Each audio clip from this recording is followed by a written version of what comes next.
ಚನ್ನಪಟ್ಟಣದಲ್ಲಿ ದಾಂಧಲೆ ಮಾಡಿತ್ತು ಒಂದು ಆನೆ ಒಂಟಿ ಸಲಗ ಅದನ್ನು ಸೆರೆ ಹಿಡಿದಿದ್ದಾರೆ. ಕಾರೆಲ್ಲ ಜಖಮ್ ಮಾಡಿತ್ತು.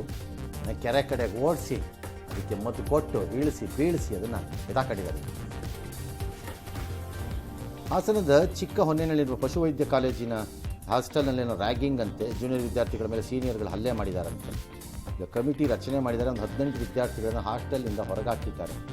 ಶಿವಟಾಕಿ ಶುರುವಿನಲ್ಲೇ ಕಪಾಳಕ್ಕೆ ಹೊಡೀರಿ, ತಪ್ಪು ಮಾಡಿದವ್ರನ್ನ ಬಿಡಬೇಡಿ. ಆದರೆ ಭೂತ ಅದು ತಲೆ ಎತ್ತಿಬಿಡುತ್ತೆ.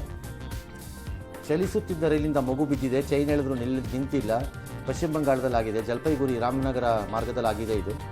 ಆಮೇಲೆ 10-15 ಕಿಲೋಮೀಟ್ರ್ ಹೋಗಿದೆ. ಆಮೇಲೆ ಯಾರೋ ಫೋನ್ ಎಲ್ಲ ಮಾಡಿದ್ರು, ಅದಕ್ಕೂ ರೆಸ್ಪಾನ್ಸ್ ಇಲ್ಲ. ಜನ ಆಕ್ರೋಶ, ಭಾಳ ಆಶ್ಚರ್ಯ. ಚೈನ್ ಎಳೆದ ತಕ್ಷಣ ಅದು ಡೀಲಿಂಕ್ಕಾಗಿ ನಿಲ್ಲಬೇಕಲ್ಲ ಟ್ರೈನು. ನಿಲ್ಲಿಲ್ಲ ಅಂದರೆ ಅರ್ಥ ಏನಂಗಾದರೆ? ಅಯ್ಯೋ, ವ್ಯಕ್ತಿಯೊಬ್ಬ ತನ್ನ ಪತ್ನಿ ಶೀಲ ಶಂಕಿಸಿ ಹತ್ಯೆ ಮಾಡಿ ಮರದ ಬಾಕ್ಸ್ಗೆ ತುಂಬಿ ಶವಾನ ಸಿಮೆಂಟಲ್ಲಿ ಸೀಲ್ ಮಾಡಿಬಿಟ್ಟಿದ್ದಾರಂತೆ ಗುಜರಾತ್ನ ಸೂರತ್ನ.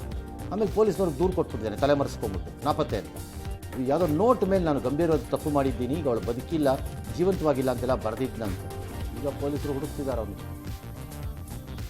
ಲಿವ್-ಇನ್ ಸಂಬಂಧದಲ್ಲಿ ಇದ್ದು ಮಗುವಾದ ನಂತರ ಅದರ ಅತ್ಯಾಚಾರ ಅಂದರೆ ಹೇಗೆ ಅಂತ ಸುಪ್ರೀಂ ಕೋರ್ಟ್ ಪ್ರಶ್ನೆ ಮಾಡಿದೆ. ಸರಿಯಾಗಿ ಕೇಳಿದ್ದಾರೆ. ಮಾನ್ಯ ನ್ಯಾಯಮೂರ್ತಿ ನಾಗರತ್ನ ಅವರ ಪೀಠ ಈ ಪ್ರಶ್ನೆ ಕೇಳಿದೆ. ಕರ್ನಾಟಕ ಸೇರಿದಂತೆ ದೇಶಾದ್ಯಂತ ರಣಬಿಸಿಲು ಕಾಡ್ತಾ ಇದೆ. ಜಲಮೂಲಗಳು ಬತ್ತುತ್ತಾ ಇದೆ. ಚೀನಾದಲ್ಲಿ ಮಾತ್ರ ಪ್ರವಾಹ, ಭಾಳ ಕಡೆ ಏನೇನೋ ಆಗ್ತಾ ಇದೆ. ನಮ್ಮಲ್ಲೂ ಮಳೆ ಬರುತ್ತೆ ಅಂತ ಅಂದಿದ್ದಾರೆ. ನೋಡೋಣ ಬಂದರೆ. SLC ಫಲಿತಾಂಶದಲ್ಲಿ ವಿದ್ಯಾರ್ಥಿಗಳು ಕನ್ನಡದ 12 ಅಂಕ ಬಂತು ಅಂತೇಳಿ ಆತ್ಮಹತ್ಯೆಗೆ ಯತ್ನಿಸಿದ್ರಂತೆ. ಗ್ರಾಮಸ್ಥರು ಉಳಿಸಿದ್ರಂತೆ. ಆಮೇಲೆ ನೋಡಿದ್ರೆ 71 ಬಂದಿದೆಯಂತೆ. ಇವರು ಎಡವಟ್ಟಿಯಿಂದ ಹಿಂಗಾಗಿದೆ. ಏನರಪ್ಪ ನೀವು ಬೋರ್ಡ್ನವರು ಅಷ್ಟು ದಿನ ಟೈಮ್ ತೊಗೋತೀರಿ ನಿಮ್ಮ ಯೋಗ್ಯತೆಗೆ, ಈ ಥರ ಮಾಡಿ ನನ್ನ ಮಕ್ಕಳು ಹಾಳು ಗತಿ ಏನು?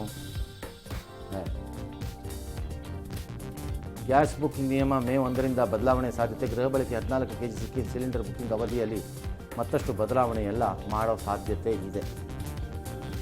ಆಟೋ ಟ್ಯಾಕ್ಸಿ ಚಾಲಕರಿಗೆ ಮರಾಠಿ ಕಡ್ಡಾಯ ಅನ್ನೋ ಆದೇಶಕ್ಕೆ ಮಹಾರಾಷ್ಟ್ರ ಸರ್ಕಾರ 6 ತಿಂಗಳು ಬ್ರೇಕ್ ಹಾಕಿದೆ. ಸ್ವಾಧೀನಪಡಿಸಿಕೊಂಡಿದ್ದ ಜಮೀನಿನ ರೈತನಿಗೆ ಪರಿಹಾರ ಬಾಕಿ ಕೊಡದ ಹಿನ್ನೆಲೆಯಲ್ಲಿ ಕೋರ್ಟ್ ಆದೇಶದಂತೆ ಧಾರವಾಡ ಉಪವಿಭಾಗಾಧಿಕಾರಿಗಳ ಕಚೇರಿಯಲ್ಲಿನ ಪೀಠೋಪಕರಣಗಳನ್ನು ಜಪ್ತಿ ಮಾಡಿದ್ದಾರೆ. 2 ಎಕರೆಗೆ ಏನೋ 35 ಲಕ್ಷ ಕೊಡಬೇಕಿತ್ತಂತೆ.